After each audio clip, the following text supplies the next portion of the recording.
The X Zone Radio Show with Rob McConnell is largely an opinion talk show. All opinions, comments, or statements of fact expressed by Rob McConnell's guests are strictly their own and are not to be construed as those of the X Zone Radio Show or endorsed in any manner by Rob McConnell, Relmar McConnell Media Company, the X Zone Broadcast Network, its affiliated networks, stations, employees, or advertisers.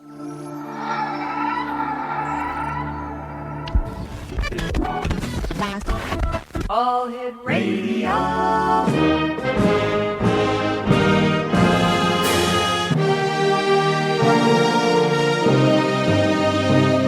Welcome to the X Zone, a place where fact is fiction and fiction is reality. Now, here's your host, Rob McConnell.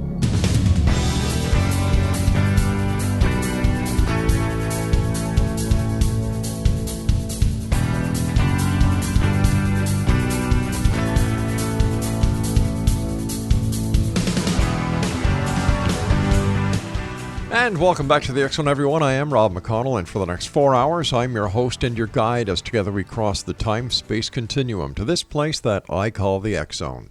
It's a place where people dare to believe and dare to be heard. It's a place where fact is fiction and fiction is reality. And the X Zone comes to you Monday through Friday from 10 p.m. Eastern until 2 a.m. Eastern, right here on the X Zone Broadcast Network, Talkstar Radio Network, Mutual Broadcast Network, iHeartRadio, and around the world on Simul TV. If you would like to send me an email, it's very simple. Same email address for over 20 some odd years, xzone@xzoneradiotv.com. On all social media sites, X Zone Radio TV. And to find out the programming we have available for one and all on the X Zone Broadcast Network, www.xzbn.net, and also check out our broadcast schedule on Simul TV, www.simultv.com. My guest for this hour, X Zone Nation, is Larry Hancock, and he brings his formal training in history and cultural anthropology to his research and writing on Cold War history and national security subjects. A graduate of the University of New Mexico, he earned his BA with honors, majoring in history, cultural anthropology, and education. Following service in the United States Air Force, his career in computer communications and technologies marketing allowed him the opportunity to become involved in and consult on strategic analysis and planning studies. Now, following retirement, Larry returned to his long-term interest in historical research. Known as a document geek, he scheduled and researched and published several collections of CIA, FBI, and military documents prior to beginning his writing efforts. His document work led to becoming a member of the board of Mary Ferrell Foundation, a major online interactive history archive. With 7 books in print, his most recent works includes Killing King, an exploration of the 4-year conspiracy which led to the death of Martin Luther King Jr., a study of long-term patterns in covert actions and deniable warfare, the effectiveness of national command authority and the command and control of practices, surprise attack, and the national intelligence problem of UFOs, unidentified. Joining me now is Larry Hancock. And Larry, welcome to the X Zone. Thank you, sir. Good to be here. First of all, Larry, I'd like to thank you for your service. Oh, I appreciate that. And how did you become involved in an investigation of the Martin Luther King Jr. assassination? That's really a bit strange. My partner and I, research partner Stuart Wexler, and I we've worked on all the political assassinations of the 60s, and we were looking at the assassination of Robert Kennedy, and we picked up some suspects that could have been involved in that some people thought had been, which led us back to the White Knights of Mississippi. Mm-hmm. And after we got to learn more about the White Knights of Mississippi and these individuals, we got quite interested in their apparent involvement in the King assassination. And that led us to a multi-year investigation of that in regards to Martin Luther King and the conspiracy there. Now, immediately after the death of Martin Luther King, both the FBI director and attorney general stated that only a single assassin was involved. Yet you say in your book that the FBI initially thought there were multiple suspects. Was there a public cover-up from that very day? In a way, there were certainly two levels of cover-up. The Attorney General in the United States later admitted that he had issued a statement and directed J. Edgar Hoover, the FBI director, to issue his own statement that only a single individual had been involved. And they issued those statements within hours of the shooting, when that couldn't possibly have been known. If you think about it a bit, there was no one in custody. That's right.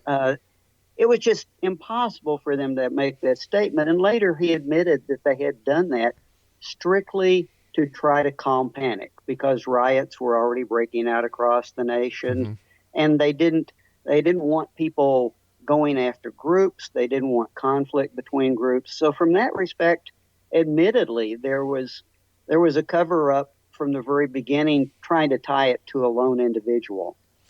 Mind you, the action of the FBI in that circumstance made a lot of sense because of the amount of rioting that would have happened if the appropriate action had not been taken. Did the FBI suppress any aspects of the crime or identifications of conspiracy? By the end of our research, we concluded the FBI might well have suppressed the fact that they had informants within the White Knights, that they had worked trying to control racial terrorism in Mississippi for a number of years. And we know that they had informants in various crimes, that when those crimes, by exposing their participation, they would have essentially shut down those informants. And we suspect that they avoided certain areas of investigation simply because they didn't want to pursue the fact that those people themselves might have been involved. Interesting. Now, why didn't evidence of a conspiracy emerge at James Earl Ray's trial? The sad point about that from our perspective is that his lawyer, and he had many lawyers over a period of time, but even immediately after his capture, which took some weeks, he consulted a number of lawyers, one of the first of which had been a virtually unknown lawyer who worked with the White Knights. But at the time of the assassination, his lawyers were advising them that unless he entered a guilty plea, he was almost certain to be convicted and receive the death penalty. So he followed their advice, pled guilty. The trial itself, there was no defense because there was a guilty plea and all the evidence was accepted and it was done. So why was the case reopened for an inquiry by the House Select Committee on the assassinations?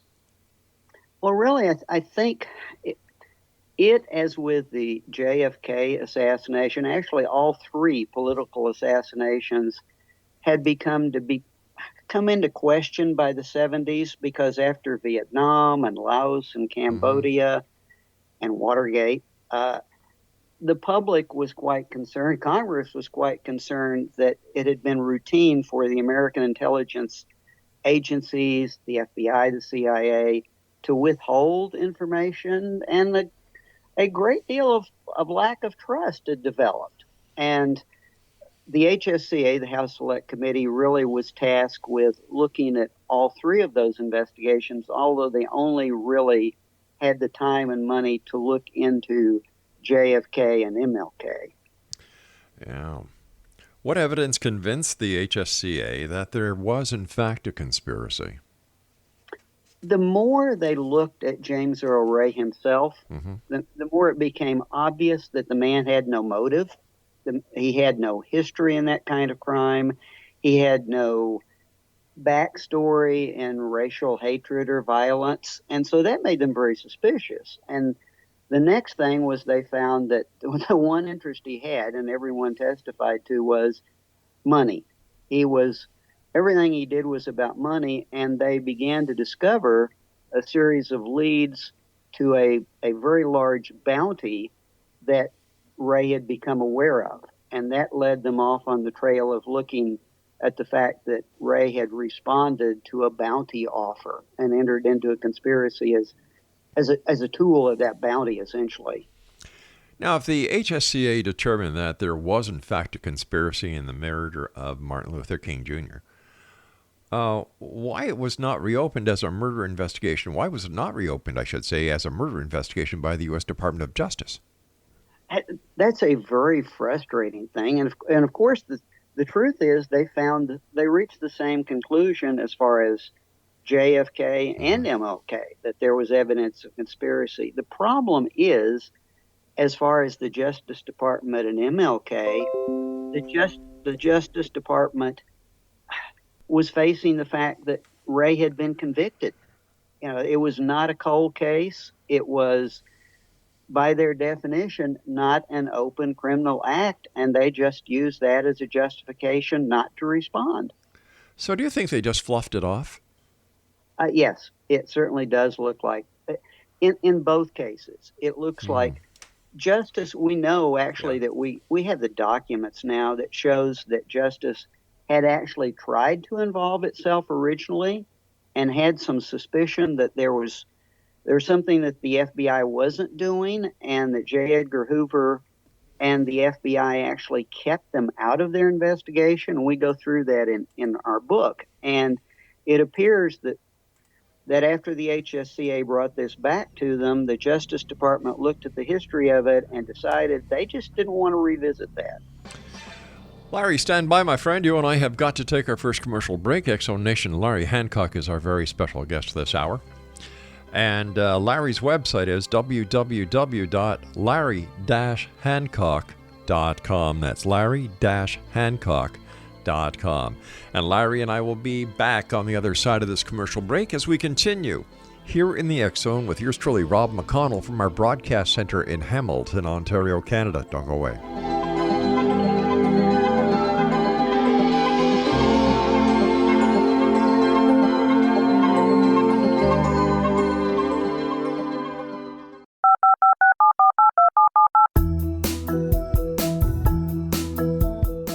Did you know that when you're on the road with limited data or Wi-Fi, you can still listen to the X-Zone Radio Show with Rob McConnell, The Science of Magic with Gwilda Wiyaka, X-1, Dimension X, Space Patrol, and every minute of the X-Zone Broadcast Network by calling 213-401-0080, courtesy of Audio Now. No smartphone, app, or internet needed. It saves your data plan, and it's free if you have unlimited minutes. Call 213-401-0080 to listen on any phone, anytime, anywhere. Remember, 213-401-0080 for the best of the paranormal, parapsychology, and sci-fi radio programming anywhere, 24/7, 365.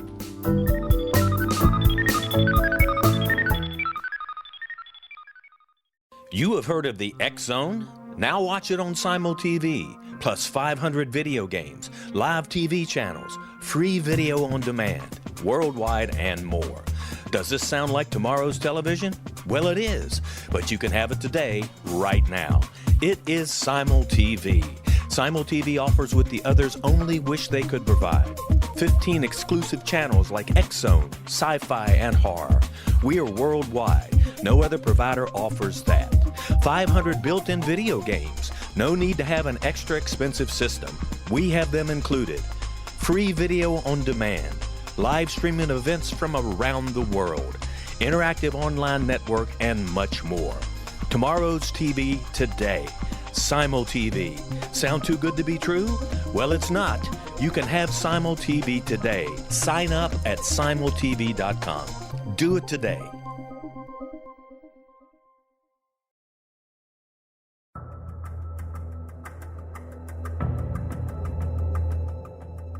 Modern Esoteric, Beyond Our Senses by Brad Olson, consummates the lifeology story about where humanity originates.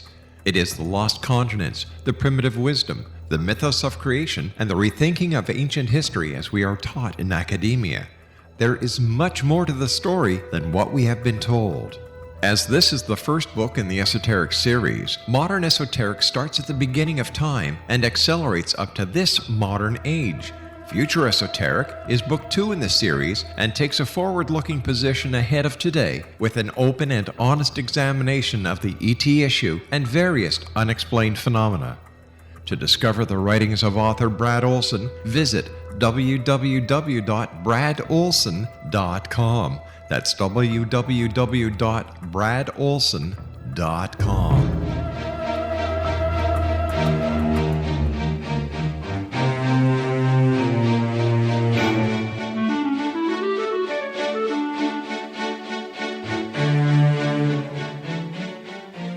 Larry Hancock is our special guest this hour, Exonation, www.larry-hancock.com. Larry, how are you and your co-researcher able to uncover the details of a conspiracy that both the FBI and the House Select Committee on Assassinations missed? Well, we were especially fortunate in a couple of ways. For one thing, the FBI initially, because James Earl Ray had used a variety of aliases, several names came up earlier in their investigation, and they really didn't focus in on James Earl Ray for several weeks, nor did they take him into custody, which the good news for us is they really investigated a lot of leads and a lot of suspects, which is something you don't find in the JFK or RFK cases. So there were a lot of leads, and they pursued a lot of people. And fortunately for us, through the Freedom of Information Act, we were able to get a lot of those and develop them further. And the other thing, quite frankly, is the FBI has always been very bad about sharing information internally. So you find things in one field office that another field office didn't know, the headquarters didn't know. And because of the data mining and databases we have now, we could look at things that none of their field offices saw in toto. And we know that because we actually interviewed some of the FBI agents that were involved, and they were sort of amazed that information we would tell them that the FBI had held that they were totally unaware of. Isn't that the same as in the case of the JFK assassination, that the FBI, had information that wasn't shared with other officers that could have prevented the assassination? It absolutely was. It's very frustrating because the FBI historically, and even up to 2001, to the attacks on America, just didn't have very good tools. They didn't have very good computer systems.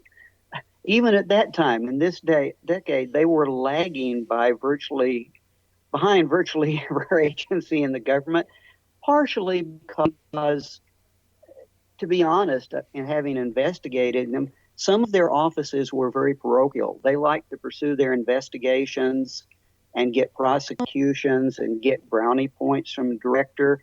And that means that they held information they probably should have shared.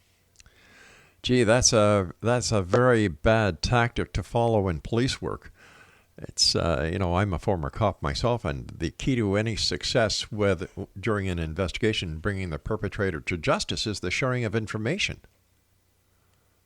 Well, it is, and we've also talked to a lot of local law enforcement people, and unfortunately, again, I'm not speaking about now, but historically, local law enforcement had a rather negative attitude towards FBI in terms that the FBI always wanted information, they virtually never shared it. And to some extent, that didn't make local law enforcement excited about working with them. And yes, I would say that's defeated a lot of the investigation, or at least investigations that we've looked at.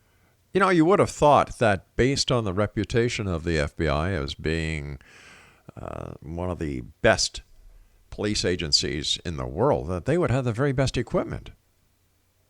Yeah, you would. Part of it, however, I think in the Cold War era had to do with Director Hoover's personality. Director Hoover, if you look at the memo trails and the communications trails, literally everything was sent from the field offices to quote unquote the seat of government, which is FBI headquarters. And it was all sent to Hoover. It wasn't even like a spider web, but it was in a way. Hoover wanted to see everything. He wanted to control everything. And that doesn't lead to an environment that really, in some ways, it looks like he actually suppressed technology and procedures that might have moved things forward because in an effort to maintain virtually total control. Sounds like a control freak. I think you could say that about Director Hoover. Micromanagement at its best. Were you and your fellow researchers able to identify specific names of suspects in the conspiracy, and who were they?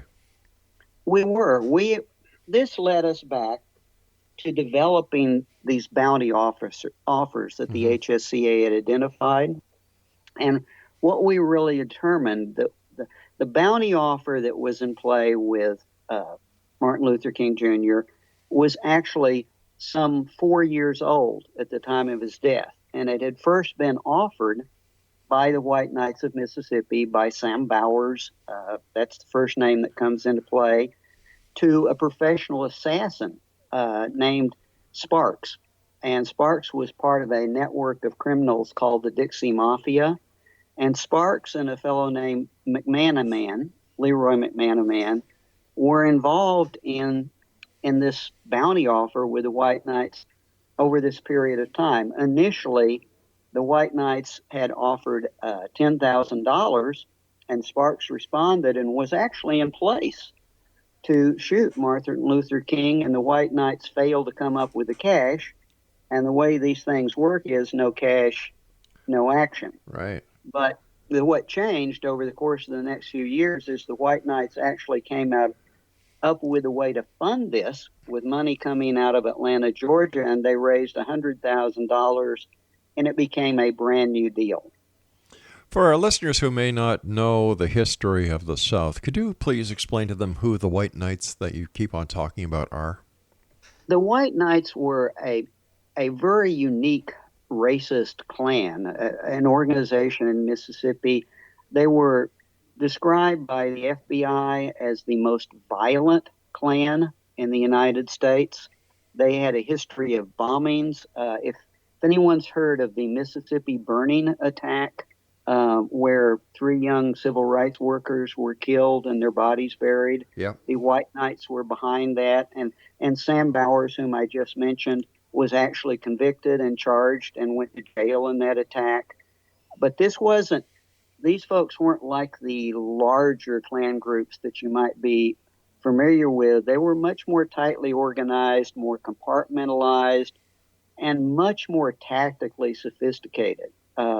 Their goal was not just to intimidate blacks, but actually to bring about open racial warfare involving not only blacks but Jews. And they bombed and attacked synagogues equally as black Americans. What was the reason for the White Knights trying to have Martin Luther King Jr. killed or assassinated, murdered? Basically, this goes back to something that isn't much discussed and hasn't been much discussed, and that is the fact that this particular Klan, as controlled by Sam Bowers, was motivated by Christian identity religion, and that complicates things.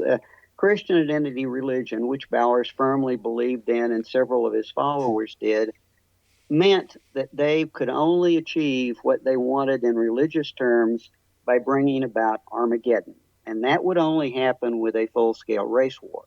And they concluded that the best way to trigger that would be to attack black leaders. And specifically, to maximize their impact, they weren't interested in attacking the more radical black leaders. They wanted as much to make as much an impression as possible, and they felt the way to do that would be to target King uniquely because he was a pacifist and he believed in nonviolence, and they felt the maximum impact could be gained by violently killing someone who believed in nonviolence. Was the FBI aware of their plans? They were aware of their plans, and this is, of course, the FBI, unfortunately, Martin Luther King had been threatened many times. He had been attacked many times. They were aware of informants, for example, that the White Knights had tried to kill him on multiple occasions. One of their informants had told them about a very sophisticated attack involving snipers and bombs placed under a bridge. And the only reason that didn't happen is that word was passed to King and he took a different route. But they were not only aware that the White Knights were a threat, they were specifically aware of this bounty offer against Dr. King. And the reason they were aware of that was because a fellow who had been in prison with McManaman informed them of that, went to the FBI and described the offer to them. That gentleman's name is Donald Nissen. He's still alive, and we found him during the course of our investigations, and were able to interview him at length to connect a lot of these dots. Did the FBI have Dr. King under protective surveillance? They did not. And one of the reasons for that is that Director Hoover, because Martin Luther King had complained about the FBI's lack of protection and civil rights incidents, just simply by challenging the FBI, he had become an enemy of Director Hoover. And Director Hoover, again, we have the documents, had created a smear campaign against King, trying to discredit him. He didn't want to do anything. As a matter of fact, he issued an order that threats that were known to the FBI would not be communicated to King or his aides. All right, stand by, Larry. You and I have to take our news break at the bottom of the hour. Exonation. Larry Hancock is our special guest. And his website is www.larry-hancock.com. And we'll continue here in the X Zone from our broadcast studios and offices in Hamilton, Ontario, Canada, on the other side of this break. Don't go away.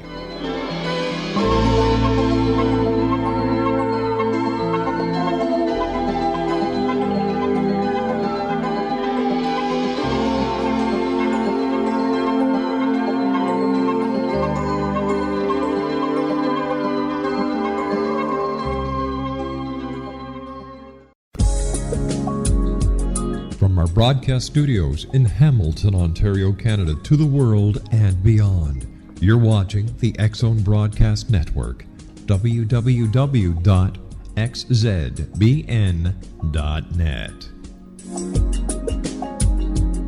AVS Media Den.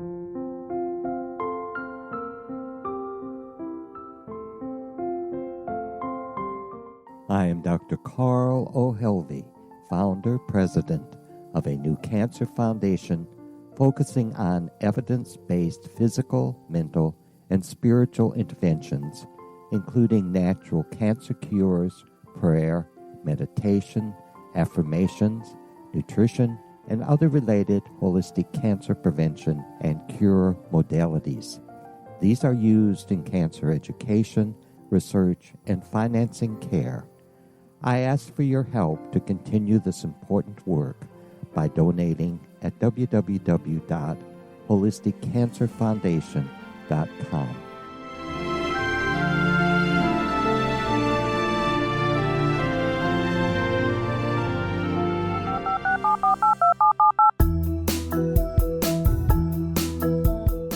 Did you know that when you're on the road with limited data or Wi-Fi, you can still listen to the X Zone Radio Show with Rob McConnell, The Science of Magic with Gwilda Wiyaka, X-1, Dimension X, Space Patrol, and every minute of the X Zone Broadcast Network by calling 213-401-0080, courtesy of Audio Now.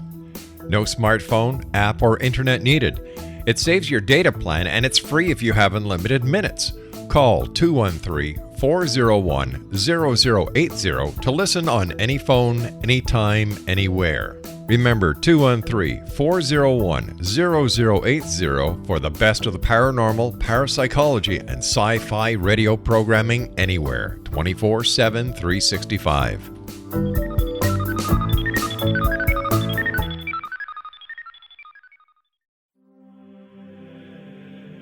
Rob McConnell here, presenting an overview for Nicholas Paul Jennings, author of a fascinating book, Amen.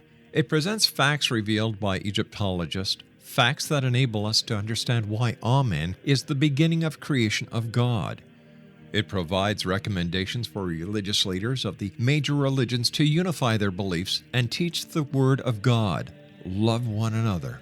Amen informs people how mankind conceived God. It was the Egyptians that developed the concepts of a soul, a hereafter, and Son of God. And finally, after the worship of many gods, they conceived the belief in one universal God, the maker of all there is. For more information, visit www.futureofgodamen.com. That's www.futureofgodamen.com.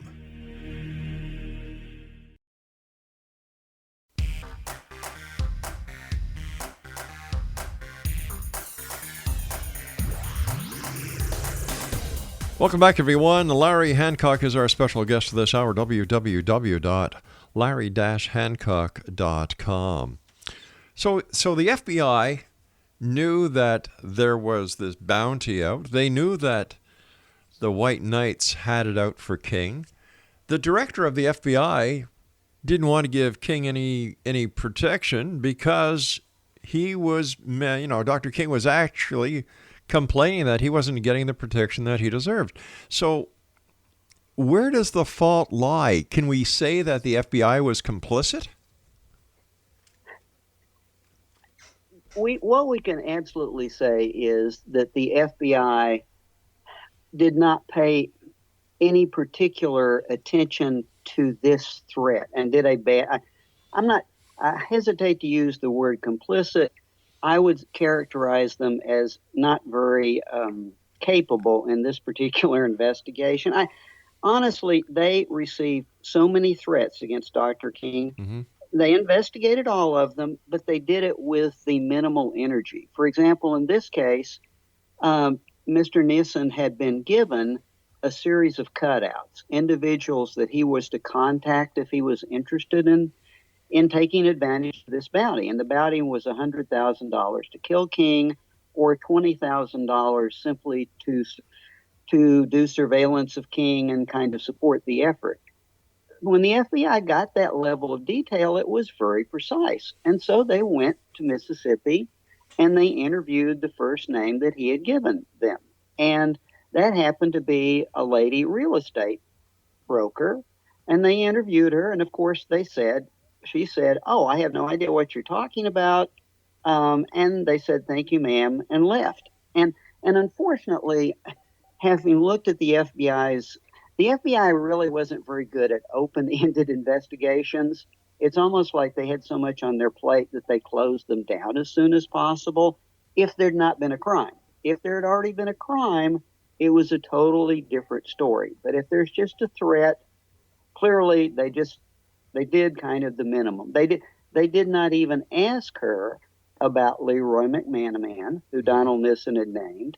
They didn't go back to talk to McManaman at the time, nor did they go back to the prison where where Nissen had been, and determine that this lady had visited him multiple times in prison and was actually engaged to marry him. So, complicit, inept, perhaps, or just not that interested. If Dr. King would have been a white civic leader, would the FBI have treated the case differently? I think they would have. I think bottom line is, after studying the FBI during this period, mm-hmm. all of the field offices were very driven by Hoover's priorities. And it was very clear to the field that Hoover was not that concerned about about MLK, because MLK had said bad things about the FBI. So the field offices tend to follow that kind of direction. And I'm not even sure it was just a black-white thing. It was definitely a Martin Luther King, Director Hoover does not want to, it's not like this guy, he's insulted us. And so this isn't really a priority for us. Wow. I think that's fair to say. What was the motive for the assassination, and was it different than James Earl Ray's reason for being involved? The motive for the people that organized the conspiracy, for Sam Bowers, for the people within the White Knights, was to bring about racial conflict, racial warfare. Bowers said that. He's actually, we have an FBI informant who was on record with the FBI saying that Bowers remarked to him that actually most of the people in the White Knights had no idea what the real motive was. They were just, he referred to them as rednecks and kind of treated them as cannon fodder. But Bowers was very sophisticated. He considered himself, interestingly described himself as a warrior monk. And he was into this belief system, into the whole concept. That was the motive. As far as James Earl Ray was concerned, he had been a prison escapee for over a year. He had already tried to get out off the continent through Canada. He had tried to get out through Mexico. Both those efforts had failed. He was in Los Angeles. He had tried to get a job. That really didn't work. And he was running out of money. And for him, the motive strictly was money. Was James Earl Ray involved in the actual assassination, and was he the shooter? We feel that he was actually involved in the assassination. I mean, in fact, there's literally no doubt. And we kind of go step by step through that, what his path from Los Angeles to the South. First, he did not go directly to Atlanta. His first stop on the South was to go to an out-of-the-way place where MLK was scheduled to speak. And he never could explain it during the trial or anywhere else why in the world he ended up there. Well, he actually said he got lost on the freeway. But if you look closely, there's really not an exit off the freeway that he was taking Atlanta to get him there. He was clearly there stalking MLK. And it just so happened that once again, MLK spontaneously changed his plans and spoke at a different town than he was supposed to, where Ray was. When Ray went on to Atlanta, again, he was clearly stalking MLK. Long story short is, there is no doubt that Ray was involved in this conspiracy and knew that King was being targeted. You know, they where say... the evidence, sorry. No, go ahead, sir. Where the evidence gets really bad, and this is the fault of Ray's trial, where a lot of evidence was accepted without any challenge, without a defense. The House Select Committee found lots of problems with the evidence against Ray, lots of loose ends, but enough so that you could say, yes, Ray was in the building. It's very likely the shot was fired from the building, and odds are that Ray may have taken it. One of the reasons that suggests that is his history in crimes, Ray's history in crimes, had always been doing stupid things during a crime. He would act very spontaneously, no matter what the plan was. And in this case, our conclusion was that he decided at the last moment, when he realized that that across the motel, across the street from him, Dr. King had come out on the balcony twice. And he knew that that bounty offer was $100,000, and the best he might get otherwise was possibly 10 or 20, and he may have taken that shot. The problem with that is nothing about what he did shows any sign of premeditation, because he had no escape plan. He left all the stuff in the room that he had no need to take in the room. He left stuff back in Atlanta. It looks entirely stupid if he had planned to kill him, but he may have done so spontaneously. Did we learn anything that we could use from the investigation that was carried out into MLK's assassination? We did. We learned there's actually a number of, for example, there were unknown fingerprints that the FBI was never able to identify and trouble to identify. We're still investigating those with the National APHIS fingerprint system. There's work that can be done there. The FBI identified two very mysterious characters that were in town, that fled town immediately after the shooting, that may well have been Dixie Mafia members. They lost them. Both men were clearly doing something highly suspicious, and that represents a good lead. There are other leads in Atlanta that we've developed out of it. We we feel that the case could certainly be taken further, including the fact that we have Nissen, who is a living witness to having carried part of the bounty money for the killing to Mississippi from Atlanta. What would be accomplished by reopening the investigation and reopening the case? The point would be that it would really clarify a point of American history, right, and the fact that this was a political assassination that was driven by motives that we haven't acknowledged historically. As with the JFK assassination, we've let a single individual take the responsibility for the crime, and this individual has no motive. There is no way that you can find a motive for James Earl Ray as an individual. The same goes in the JFK case. And so what we have left ourselves, our history is incomplete because we're not acknowledging the full story. There seems to be a number of similarities between the JFK case and the MLK case. There are. One of the big similarities is the fact that, as mentioned before, as soon as the FBI has crime scene evidence that pointed towards an individual, we see in both cases that they essentially close down their investigation. In the case of MLK, that took several weeks.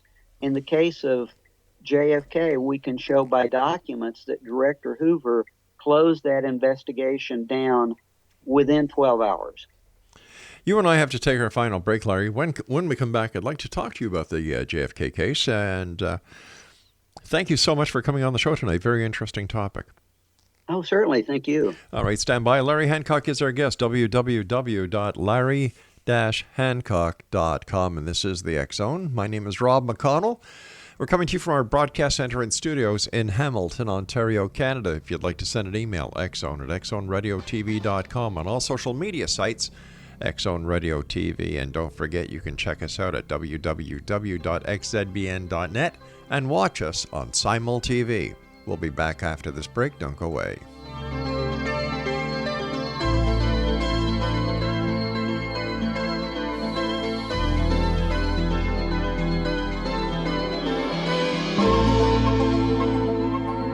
You have heard of the X Zone? Now watch it on Simul TV, plus 500 video games, live TV channels, free video on demand, worldwide, and more. Does this sound like tomorrow's television? Well, it is, but you can have it today, right now. It is Simul TV. Simul TV offers what the others only wish they could provide.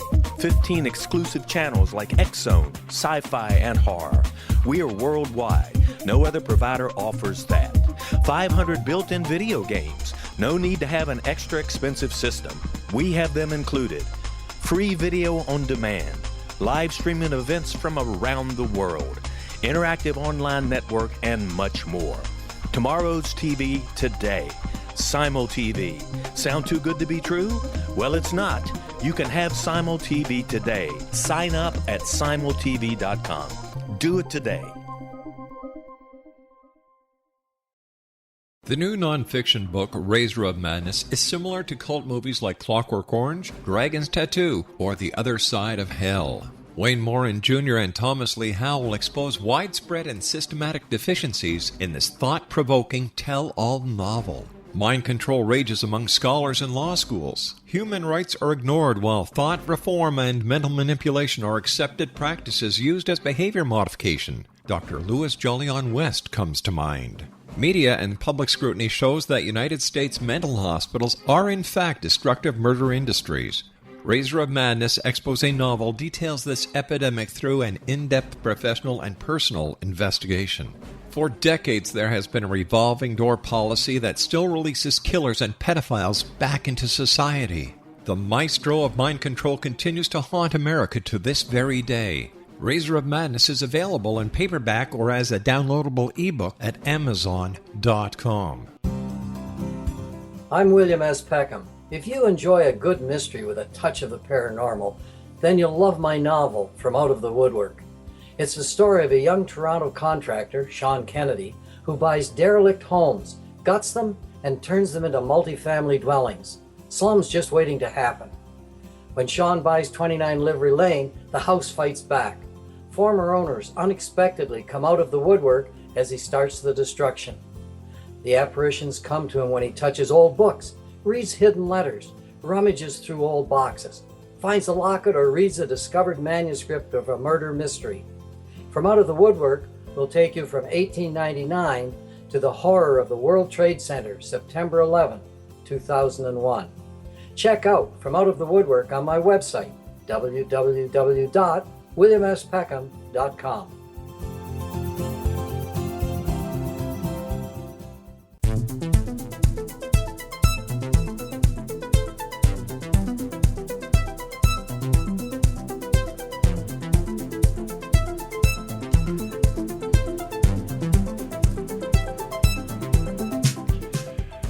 Larry Hancock is my guest this hour. Exonation, www.larry-hancock.com. First of all, Larry, thanks so much for coming on the show tonight. Very interesting information that you've been sharing with us. I certainly appreciate your time, sir.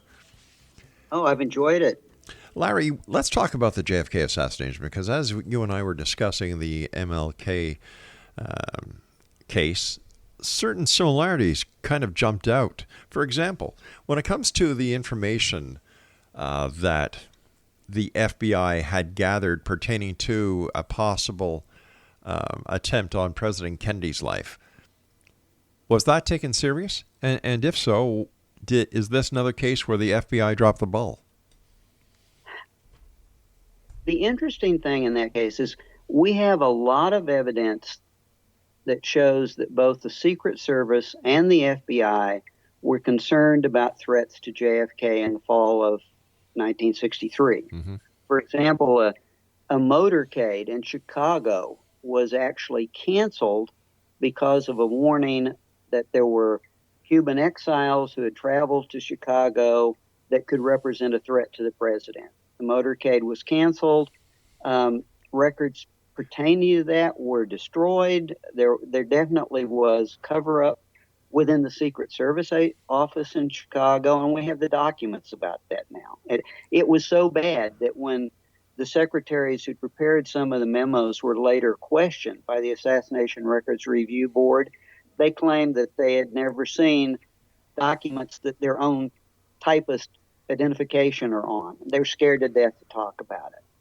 There's a warning out of New Orleans, a warning out of San Antonio.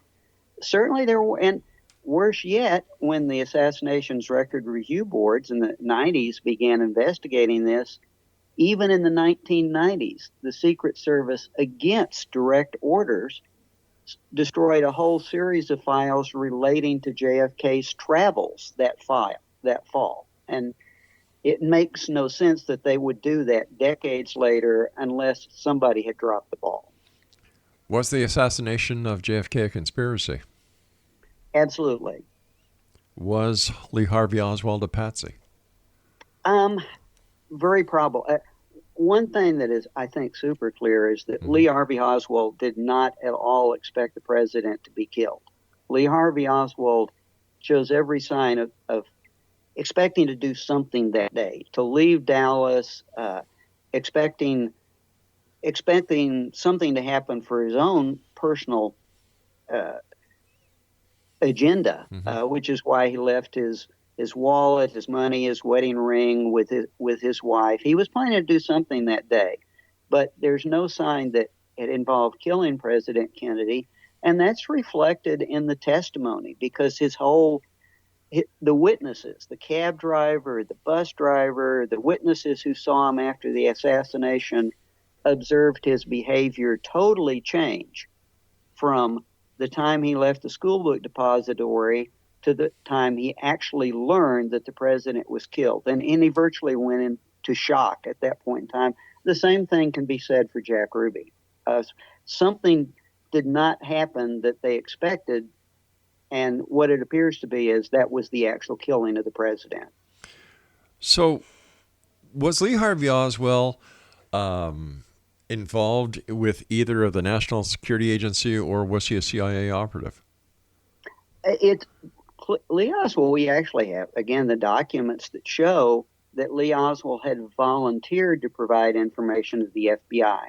And in his very first interview with the FBI after his return to the United States, he's on record as having offered to inform to the FBI any contacts with him that appeared suspicious.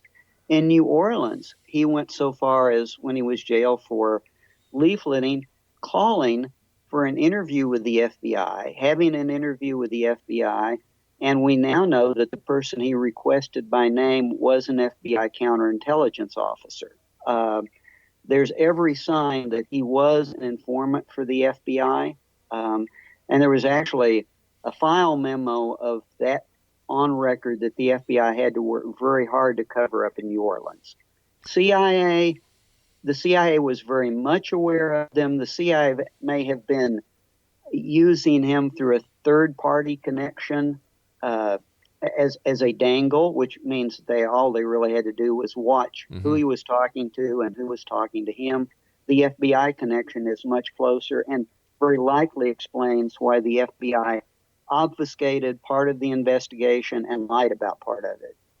So where did Jack Ruby fall into place in all of this? You know, you've got Lee Harvey Oswald, who's been arrested and being charged with the assassination of President Kennedy. They're bringing him down to the police garage to transport him.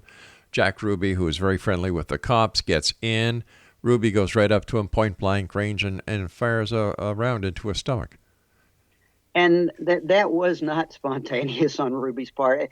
The strange thing is Ruby's defense claimed that he did that spontaneously because he was so concerned about Jackie Kennedy having to come back to some sort of a trial and testify.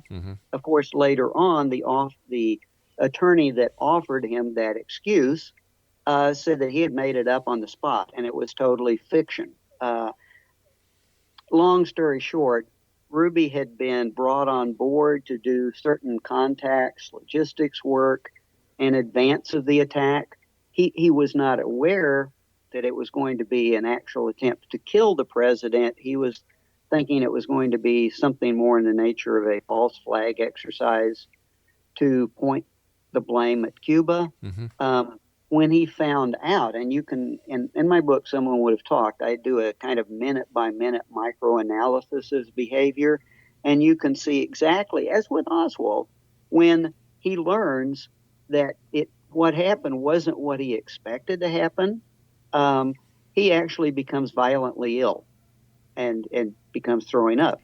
But clearly something shook him to the core. Sure. And in the beginning, we have another informant who said that Jack actually said, "Hey, come down and watch the motorcade with me. We're going to watch Kennedy, and it's going to be exciting."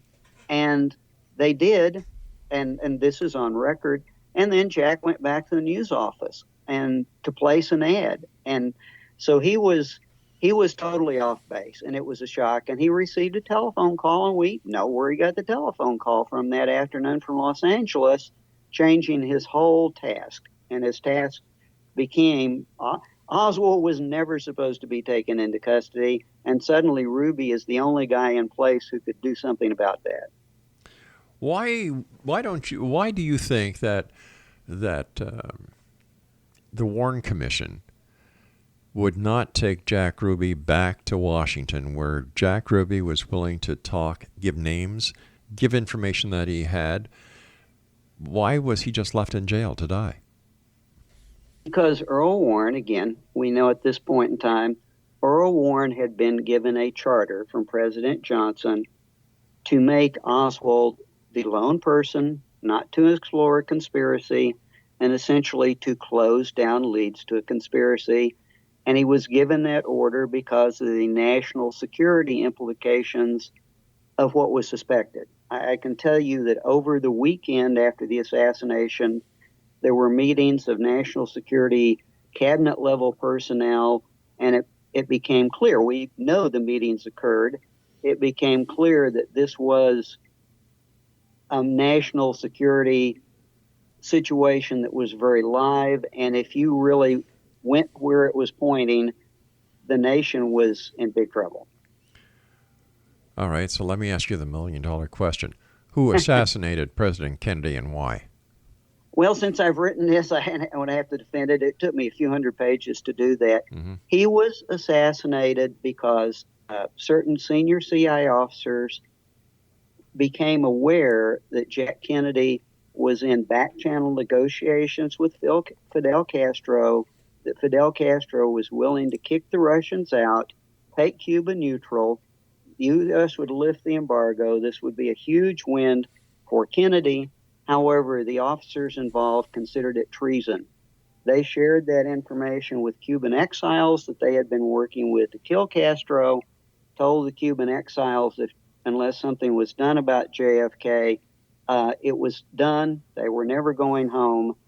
And this group of individuals essentially put together the tactical team that killed JFK. So why are there still people out there today who believe the mafia had something to do with the assassination of Kennedy? Primarily because one of the individuals involved in this team that I was talking about to kill Castro, it included William Harvey, some CI officers, David Morales out of JM Wave in Miami, and John Roselli, who was he was a mob coordinator, if you will. He was a money raiser. He was a contact guy. He sold consulting services to place skim money, but he knew all the godfathers. And Roselli was brought into the plot because to assassinate Castro before the Bay of Pigs because he had contacts in Havana. He had worked there, worked in the casinos, and they were going to use his contacts to poison Castro. And he was maintained in plots to kill Castro into 1963 and was part of this cadre that was told that all their efforts were in vain. And Roselli and Harvey both considered JFK to be a traitor. And so there was a mob connection. Roselli was the conduit, for example, that brought Ruby in. Larry, I hate to do this, my friend, but you and I have run out of time. We're going to have you back on because I'd love to have the conversation about UFOs with you. So, Larry Hancock, thank you so much for joining us. We'll have you back on within the next couple of weeks talking about UFOs. And Exo Nation, if you'd like to find out more about Larry Hancock, where you can get his books, great reads, great researcher, great work, www.larry-hancock.com. We'll be back after the news. Don't go away.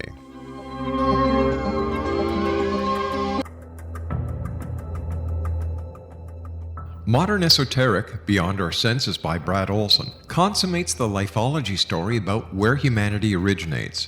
It is the lost continents, the primitive wisdom, the mythos of creation, and the rethinking of ancient history as we are taught in academia. There is much more to the story than what we have been told.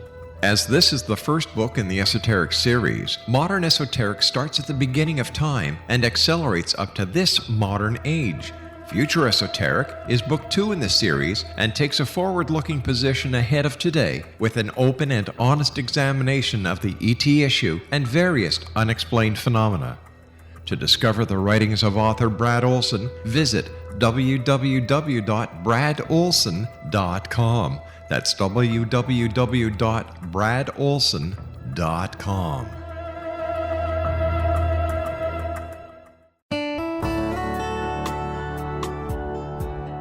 Are you or is someone you know struggling with addictions, depression, anxiety, relationships, low self-esteem, lack of confidence, grief, success, and prosperity?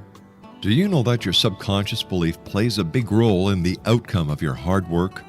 We can help you permanently change the beliefs that may be the reason for your struggles and failures. We care about getting you the return on your investment and the results you are looking for. We can help you be free of the limitations of your past and in realizing your highest potential. We work with people by phone and Skype. For more information, visit us at www.ritasoman.com. That's www.ritasoman.com.